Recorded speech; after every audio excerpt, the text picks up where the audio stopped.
Okay, so have you noticed how much everyone's talking about manifestation these days? Oh, yeah, it's everywhere, right?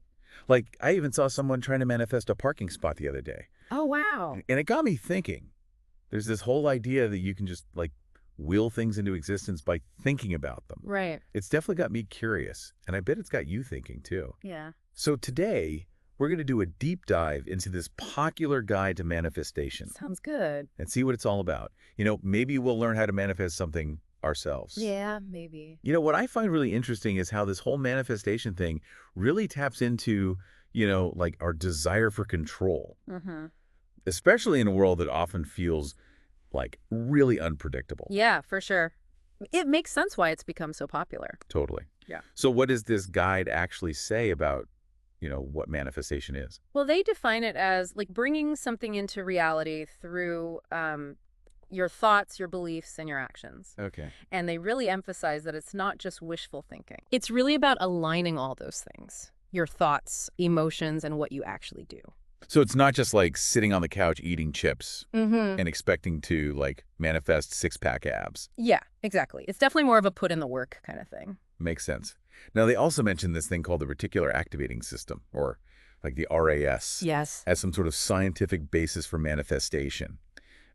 I've always wondered about that. How much does science actually back this up? It's a little tricky. The RAS is actually a real part of the brain. Basically, it's like a filter that helps us focus on like what's important Okay. in a sea of information, Right, right. Think of it like a spotlight kind of highlighting certain things while ignoring others. So like when you start noticing a certain type of car everywhere after you've been like thinking about buying one? Exactly. But here's the thing. While the guide uses that example to say it's like your RAS aligning with your desires, Right. science actually has a different explanation for it, called confirmation bias, which basically means that once we have an idea in our heads, we tend to notice things that confirm that belief, Interesting. even if those things aren't actually happening any more often than they were before. Okay. So maybe not as magical as it sounds. But I am curious about the practical side of things. What does the guide actually suggest people do to manifest their desires? So they outline 5 key steps. Okay. The first one is like you need to be super clear about what you want. Mhm. No vague wishes allowed. Right. Then daily visualization, like spending time imagining your desired outcome as if it's like already happened. Okay. Third is like affirmations and positive beliefs. So like talking to yourself in a way that supports your goal. Yeah, pretty much. Okay, got it. Then there's the action part, like taking concrete steps to move you toward what you're manifesting. And finally, trust and letting go. Okay. Basically like surrendering to the process and believing that it'll work out. This is starting to sound a lot like regular goal-setting advice. Yeah, that's a great point. There's definitely some overlap there. Yeah. But the guide frames it all within this idea of, like harnessing the power of the universe. Right. And speaking of the universe working in our favor, they bring up all these celebrity success stories, like Jim Carrey writing himself that $10 million check, or like Oprah attributing her success to visualization. Yeah. So what do you think about that? Is it really that simple? Well, those stories are definitely inspiring, but we have to be careful about assuming a direct cause and effect, Okay. While those people may believe in manifestation, their success is likely due to, a more complex mix of factors like talent, hard work, opportunity, and, even some luck. So it's probably not about the universe just magically handing you things on a silver platter. Right. Yeah, probably not. It's more about recognizing that while our thoughts and beliefs can be powerful, they're not the only ingredients in the recipe for success. Right. Okay. So we've talked about what manifestation is, Yeah. looked at some of the science behind it, and even like thought about reframing some of those so-called mistakes as opportunities for growth. Right. But, I'm still curious about the practical stuff. Like, Mhm. what if you're doing all this visualizing and affirming and like you're still not seeing results? Yeah. The guide mentions some common mistakes that people make, like doubt, Right. lack of clarity, inaction, Yeah. focusing on what you don't have. Uh-huh. So, like, do you think those things can actually, like, sabotage your manifestation journey? That's a really great question. Yeah. I think it's actually a really good opportunity to look at these so-called mistakes from like a different perspective. Yep. What if instead of viewing them as like roadblocks to manifestation, we reframe them as areas for personal growth? Ooh, I like that. Yeah. So, for example, instead of like beating ourselves up for having doubts, Right. maybe we could see it as a chance to be more, self-aware and work on our self-compassion. Exactly. Yeah. Doubt is often like a sign that, we need to dig a little deeper. And understand where those insecurities are coming from. Mm-hmm. And instead of trying to like silence those doubts, Mm-hmm.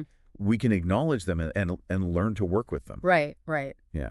That makes a lot of sense. And what about that lack of clarity mistake? Hmm. The guide emphasizes like being really specific about your desires. Yes. So why is that so important? Well, think about it from like a goal setting perspective. Okay. Whether you're trying to manifest a new job Mm-hmm. or, a healthier lifestyle or whatever it is, Yeah. having a clear vision of what you want is just like crucial. Okay. It allows you to like break down that big goal into smaller, more manageable steps Mhm. and then track your progress more effectively. Gotcha.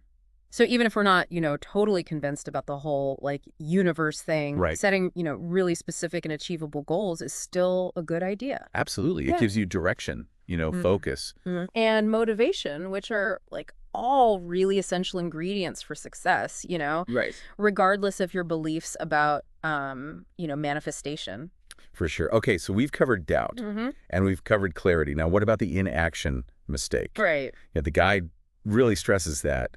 Like, manifestation isn't passive. Yeah. You have to actually do something. Exactly. And this is, where the rubber really meets the road. Okay. Like you can visualize and affirm all day long, but Okay. without taking concrete steps toward your goal, nothing is going to change. Right. It's like that saying, a goal without a plan is just a wish. Exactly. Yeah. Exactly. Okay. And then finally, we have, that mistake of focusing on lack instead of abundance. Yeah. The guide, encourages people to shift their mindset Mm-hmm. from what they don't have to, Mhm. what they want to attract. Yes. This is the part that always makes me like a little bit skeptical. Huh? It can sometimes feel a bit like toxic positivity. Uh-huh. Yeah. Like ignoring, real problems or like difficult emotions. Yeah, I hear that. Yeah. But what if instead of denying the negativity, Uh-huh. we reframe it as like cultivating gratitude, Oh. like focusing on what we already have Yeah. and like appreciating the good things in our lives. Okay. That can have a huge impact on like our overall well-being. Yeah. That's a much healthier way to look at it. So like what's the takeaway here? Yeah. Are we saying that manifestation is just like a fancy term for good old-fashioned personal development? I wouldn't say that exactly. Okay. I think there's more to it than that. Okay. Manifestation can be a really powerful tool for exploring the connections between our thoughts, and Yeah. beliefs, and actions. Right. But it is important to approach it with a critical eye Mm-hmm. and like separate the hype from, the reality. Right. So like even if we're not, sending our wish lists to the universe. There are still valuable lessons to be learned about like setting goals, building self-awareness, taking action, all that stuff. Absolutely. It's about, finding what resonates with you and applying it in a way that supports, your personal growth. This has been like so eye-opening. Good. I'm actually even more curious now to like hear your final expert take on this whole like manifestation phenomenon. Okay. Is it just like a fad Yeah. or is there like something deeper going on here? Interesting question. So we've really explored this whole idea of manifestation. Mm-hmm. We've looked at the science, kind of debunked some myths and even thought about those mistakes in a whole new light. Right. Right. But the question still remains, is this all just a fad or is there something deeper going on here? Well, I think it's probably a little bit of both, to be honest. Okay. Like you're right, some of the ways manifestation gets portrayed can be oversimplified. Yeah. This idea that you can just like wish for something and it'll magically show up at your door with like zero effort. Right. That's probably going to lead to a lot of disappointed people. Yeah, it's like those law of attraction memes, where someone's just like, I'm manifesting $1 million. Yeah. And then they just sit back and wait.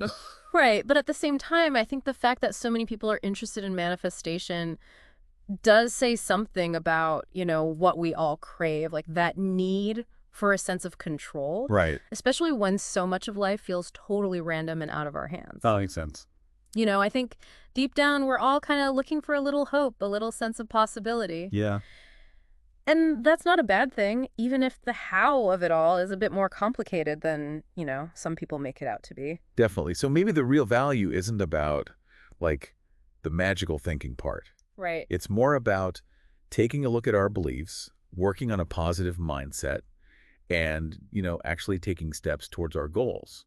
Yeah, exactly. I think it's less about trying to bend the universe to your will Yeah. and more about, aligning yourself with what you really want to create in your life. Okay, that makes sense. Recognizing that while we can't control every single thing that happens to us, we can control how we react to things, how we see the world, and what actions we take to build the life we want.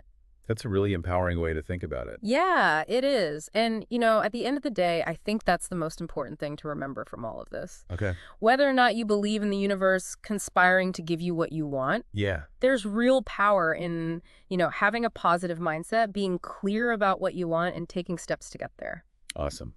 So if there's one thing you hope people take away from this conversation, what would it be? Hmm. I'd say approach these ideas with curiosity, but also a healthy dose of skepticism. Don't just accept everything you hear at face value.